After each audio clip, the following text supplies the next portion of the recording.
ஒரு நாள் சின்னு என்ற பையன் தோட்டத்தில் விளையாடிக் கொண்டிருந்தான். அவன் கையில் கடலைகள் இருந்தது.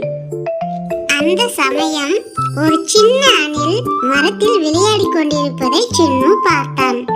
சின்னு சிரித்துக் கொண்டே, அணிலே அணிலே ஓடி வா, என் கையில் வந்து நில்லு வா என்று சொன்னான்.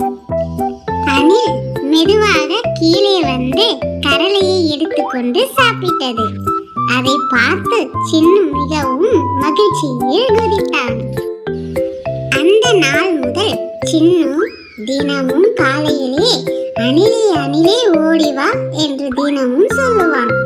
அணிலும் மகிழ்ச்சியாக வந்தது. அன்று முதல் சின்னுவும் அணிலும் தோட்டத்தில் மிகவும் மகிழ்ச்சியாக விளையாடிக் கொண்டிருப்பார்கள். இவர்களுடைய நட்பு மிகவும் இனிமையாக இருந்தது. ஹாய் ஃப்ரெண்ட்ஸ், இந்த கதையிலிருந்து நாம அன்பும் நட்பும் எந்த விலங்கோ மனிதனோ என்று பாராமல் எல்லோரிடமும் இருக்குதுன்னு தெரிஞ்சுக்கிட்டோம். நீங்களும் எப்பவுமே எல்லாரிடமும் அன்பா நடந்துக்கணும் ஃப்ரெண்ட்ஸ். என்னுடைய கதை உங்களுக்கு பிடிச்சிருந்தா லைக்